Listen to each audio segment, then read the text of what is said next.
আওয়াজ নাই, তৈরি আছেন তো ইনশাআল্লাহ? عن أبي هريرة رضي الله تعالى عنه قال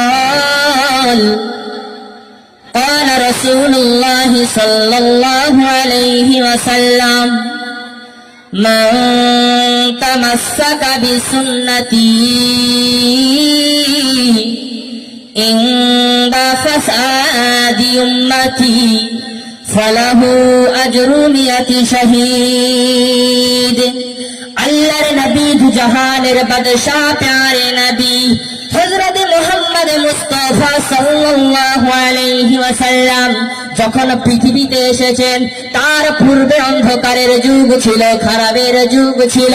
কেউ কাউকে দেখতে পারত না, সহ্য করতে পারত না। এমনকি মহিলাদের কোনো সম্মান ছিল না, কোনো ইজ্জত ছিল না।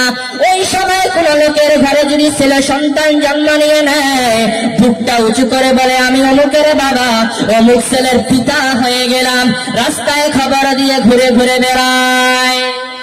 কিন্তু আফসোসের পরিহাস যে মায়ের পেট থেকে এসে আমরা দুনিয়াতে ডক্টর হয়ে বসে গেছি, মাওলানা হয়ে বসে গেছি, হাফিজ হয়ে বসে গেছি, মাস্টার হয়ে বসে গেছি। সে যুগের মা বোনদের কোনো সম্মান ছিল না, কোনো ইজ্জত ছিল না। ওই সময় কোনো মায়ের গর্ভে যদি মেয়ে সন্তান জন্ম নিয়ে নেয়, এমনকি পিতা যদি ভুল করে বাইরে থাকে, মায়ের গর্ভে যদি মেয়ে সন্তান জন্ম নিয়ে নেয়, তাকে কতল করে দেওয়া হতো, তাকে মাটিতে ফুটিয়ে দেওয়া হতো। সেই মায়ের গর্ভে যদি মেয়ে সন্তান জন্ম নিয়ে নেয়, বাবা বাড়িতে এসে যদি দেখে একটা মেয়ে সন্তান বড় হয়ে গেছে, তাকে ভুলকিয়ে ভুলকিয়ে জঙ্গলে নিয়ে গিয়ে কবর ঘুরে ঘুরে ওই অত বড় মেয়েটাকে ফুটিয়ে এসেছে, ওই অত বড় মেয়েটাকে ধাক্কা মেরে এসেছে। বাবা কবর খুঁড়াই করেছেন, কলিজার টুকরো মা মেয়ে বলছে, বাবা গো, এটা খুদাই কার জন্য করেছো, কার জন্য কবর খুঁড়েছো গো বাবা?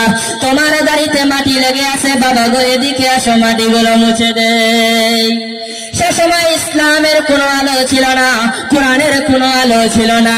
বেটির কোথায় কোনো কেউ কান দেয় নাই, ধ্যান দেয় নাই।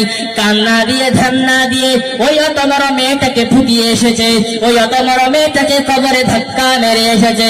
আসার সময় আব্বা আব্বা বলে চিৎকারের আওয়াজ কানের গোড়ায় গিয়ে ধ্বনিখানা উঠেছে। একটাবার এত নিষ্ঠুর বাবা ছিল, মেয়ের গলার আওয়াজের সাড়া দিল না। ওই সময় আল্লাহ প্যারে নবীকে পাঠিয়ে দিলেন, আমাদের নবীকে। নবী এসে মেয়েদের সম্মান বাড়িয়ে দিলেন, ইজ্জত বাড়িয়ে দিলেন। আর বলেন, উম্মতের দল, কান খুলে শুনে নাও, তোমাদের ভিতরে যেটা দ্বন্দ্ব আছে, হানাহানি, কাটাকাটি